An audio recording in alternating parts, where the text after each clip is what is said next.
Yan! What's up mga kaibigan? Tayo ngayon nagbabalik upang magbigay na naman ng panibagong kaalaman sa ating mga mabubuting mag-aaral. Gamit ang ating whiteboard marker, ang ating whiteboard itself, at syempre yung ating eraser. So ayun, bago tayo magsimula, bago natin ilahad ang ating lesson ngayong araw, kung maaari lamang mga kaibigan, kung maaari lamang, mag-subscribe na kayo sa ating channel, At ganun din naman, click nyo na yung ating notification bell para naman updated kayo sa mga lessons na ating i-release sa mga susunod na araw. And also, syempre, para masaya ang lahat, comment, like, and share our videos para naman makatulong tayo sa iba. Alright? So, ayun. Good luck, guys!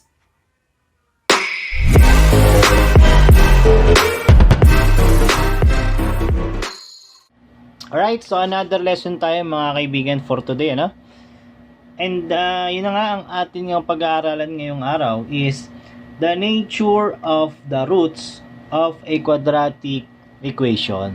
So paano ba natin malalaman yung nature ng roots ng ating quadratic equations? Ano ba yung nature? Alam natin kasi yung roots ng quadratic equation, ito yung value ng x after solving the quadratic equation. Pero ano yung nature? Ang nature kasi ay ito kung real numbers ba yan, kung yan ba ay irrational, kung yan ba ay negative, kung yan ba ay positive, etc. So yun yung nature nung ating roots of quadratic equation mga kaibigan. So we have for let's say factors affecting the nature. So meron tayong apat na paraan kung paano natin malalaman ang nature ng ating quadratic equation. Okay. So bago natin ibigay yung apat na ways na yan to determine the nature of the quadratic equation, let's have this definition. Sabi diyan, the value of the expression ng b squared minus 4ac is called the discriminant. So, saan ba natin nakita yung b squared minus 4ac na yon? Doon sa ating quadratic formula, mga kaibigan. So, yun nga, that is the discriminant of the quadratic equation ax squared plus bx plus c equals 0. Sabi dyan, this value can be used to determine or to describe the nature of the roots of a quadratic equation. So, yun pala yung paraan Kailangan makuha natin yung value ng discriminant para malaman natin ang nature ng ating quadratic or yung roots ng ating quadratic equations. Sabi pa dyan, it can be 0. Ito na nga yung nature It can be 0, positive, and perfect squares, positive but not perfect square, or negative. Okay? So, yung discriminant daw ay pwedeng maging 0, etc. Ngayon, paano natin malalaman yung nature ng ating roots ng quadratic equation base dun sa discriminant? So, dito na nga papasok yung apat. So, bigyan na natin yung una para hindi na tayo magtagal, So, yung una, sabi dyan, when b squared minus 4ac or yung ating yung discriminant is equal to 0, then the roots are real numbers and are equal. So kapag ka daw yung value ng discriminant or ng b squared minus 4ac ay nag-0, meaning yung roots ng ating quadratic equation given ay real numbers and equal sila. Kasi alam naman natin na ang roots ng quadratic equation ay dalawa. Tama, di ba? Ang value ng x ay dalawa. Base dun sa mga huli nating lesson. So, yan yung ating number 1. Yan yung unang paraan kung paano natin malalaman ang nature. So, magbigay tayo ng example para mas ma-illustrate natin kung tama ba. So, example number 1. Describe the roots of x squared minus 4x plus 4 equals 0. So, alamin natin ngayon yung nature ng roots ng ating quadratic equation given sa example number 1. Okay? So, by solving the b squared minus 4ac, malalaman natin. Tama, ano mga kaibigan? So, before natin makuha yung value na to, ano muna yung value ng b, ng a at c? So, base dito sa ating number 1, ano ang a? Coefficient ng x squared, that is 1. Yung ating b, coefficient ng x is negative 4. At yung c ay yung constant, which is positive 4. Alright? So, ipalit na natin ngayon dito sa ating discriminant. So, yung discriminant natin is again b squared minus 4ac equals, ano yung b? Negative 4 minus 4. Ano yung a? 1. Ano yung c natin? 4. So, negative 4 squared, that is 16. 4 multiplied by 1, that is 4. Then 4 multiplied by 4, that is 16. So, minus 16. And the discriminant is equal to 0. So, yung b squared minus 4ac natin ay equal daw sa, chinek ko? Equal daw sa 0. Meaning, ang nature ng quadratic equation na to, o yung root, ang nature ng root ng quadratic equation na to, ay magkamuka saka equal. It was at this moment that he knew. He fucked up. Ay, magkamukha tsaka isa lang pala. Tinagalog ko lang pala. Magkamukha saka real number. Okay. So, check natin kung tama ba. Tama ba na magkamukha at real numbers yung magiging roots ng ating quadratic equation dito sa example number 1. So, anong gagamitin nating so, gamit na lang tayo nung ating quadratic formula, no? So, burahin ko na to, yung discriminant. Nakita naman natin na 0. Alamin lang natin kung tama na magkamukha sila. So, quadratic formula. Ano ba yung quadratic formula natin? So, x equals negative b, plus minus the square root of b squared minus 4ac all over 2a.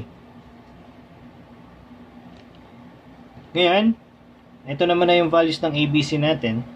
X equals ng ating, ang B is negative 4, negative, so positive 4, plus minus the square root of, ano yung B squared natin? So, nakita natin kanina, na yung value ng B squared minus 4AC ay 0. Na-solve na natin yun, di ba? So, 0 to. Hindi na natin pa kailangan na isa-isahin yung isa-substitute ulit. Kasi nakita nga natin ang value ng B squared minus 4AC kanina ay 0. So, 0 na yung radicand dun sa loob. Radicand sa loob. Radicand na nga sa loob pa. So, yan, Then, 2 multiply by 1. Yan. Meaning, yung ating x value dito, since ito ay 0, so, square root of 0 is 0 na. So, wala na to. Tanggal na yun, So, 4 na lang matitira sa numerator and then divided by 2. Meaning, 4 divided by 2, that is 2. Okay? So, 2 is a real number. And then, ito ay x sub 1 and x sub 2. So, yung x sub 1 natin ay 2. X sub 2 natin ay 2 also. So, meaning, again, tama yung sinabi natin na kapag 0 yung discriminant, magkamukha yung roots, tama, magkamukha yung x sub 1 and x sub 2. And then, real number siya. Tama? So, that is for number 1. So, ano naman yung pangalawa? Sabi din sa pangalawa, buburahin ko lang ito mga kaibigan. So, napatunayan natin na tama. Yung pangalawa namang paraan, sabi dyan, when the discriminant is greater than 0 and a perfect square, then the roots are rational numbers but are not equal. So, ang kaibahan nito sa example number 1, sa number 1 natin, yung number 2 daw ay hindi magkamuka. Yung makukuha nating roots, So, kapag ka daw yung value ng discriminant ay mas mataas sa 0, so meaning positive number, tapos perfect square, meron daw tayong rational numbers pero magkaiba. Excuse me. So check natin ano. Number 2. Determine the nature of the roots of x squared plus 7x plus 10 equals 0. Right? So again, ano yung value ng A? 1. Value ng B? 7. At value ng C? 10. Hanapin natin yung B squared minus 4AC. Ano? Kunin natin yung value. So B squared, 7. Minus 4. A natin is 1. Yung C natin ay 10. So 7 squared, that is 49. Minus 4 multiplied by 1, that is 4. Multiplied by 10, 40. So meaning, ang ating discriminant ay positive 9. And 9 is greater than 0 saka perfect square. So meaning, sabi daw, kapag ka daw ganun yung ating nakuhang discriminant, yung roots natin ay magkaiba, pero rational number. Check natin. Check natin ha. So tandaan nyo, yung b squared minus 4ac natin ay 9. Using again our quadratic formula, paghiwalayin ko na. So isang plus b squared minus 4ac over 2a at isang minus negative b minus the square root of 4 b squared minus 4ac all over 2a. So substitute natin. X of 1 is negative b, that is negative 7, plus ano nakuha nating value dito kanina? 9 ano? All over 2 multiply by 1. Then ganun din sa x sub 2, substitute lang natin, negative 7 minus ito ay 9 na, then 2 multiply by 1. Simplify natin mga kaibigan. So negative 7, ano ang square root ng 9? That is 3 ano? So negative 7 plus 3, that is negative 4 over 2. Then yung x sub 2 natin, negative 7 minus 3, that is negative 9 ano? All over 2. Oops, teka, mukhang meron tayong kakaibang ginawa dun pala. Negative 7 minus 3 is not negative 9. Sorry. Negative 10 pala, negative 10. So again, negative 7 minus 3, that is negative 10. Medyo nalito tayo ng bagyada na. So lesson learned. So ayun, again, x sub 1 here is negative 4 divided by 2, negative 2. Then x sub 2 is negative 10 divided by 2, that is negative 5. So ito yung roots na. Isang negative 2, isang negative 5. Both are rational numbers, pero magkaiba. Isang negative 2, isang negative 5. So tama yung pangalawa nating paraan kung paano malalaman yung nature. Alright? So that is for number 2 ano. Tayo sa pangatlo. Burin ko lang ito. Sabi sa pangatlo, when the discriminant is greater than 0 but not perfect square, then the roots are irrational numbers and are not equal. So anong kaibahan nito sa pangalawa natin? Dun sa pangalawa natin, rational number but different. Dito naman, irrational number and also different. So magkaiba yung roots ano. Ano ba yung irrational numbers? So yun yung meron tayong radical. So kapag nakakita ka ng radical sa roots, that is irrational number. Okay? That is for number 3 ano. Bigay tayo ng example. So determine the nature of the roots of x squared plus 6x plus 3 equals 0. So again, ano yung a niya? 1. yung B is 6, then yung C is 3. Then solve mo yung discriminant, B squared minus 4AC. Yung B is 6 minus 4 multiplied by 1 multiplied by C. So 6 squared is 36 minus 4 multiplied by 1, that is 4, multiplied by 3, that is 12. So yung ating discriminant ay 24. 36 minus 12 is 24.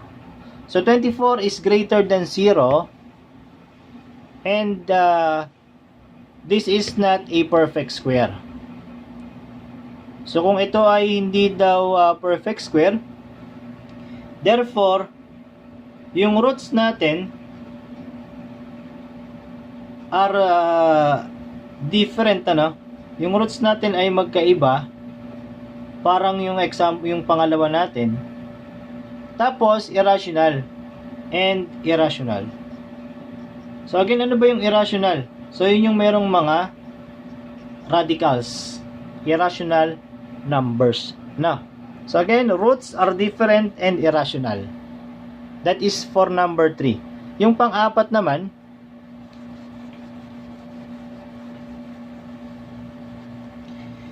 pang-apat.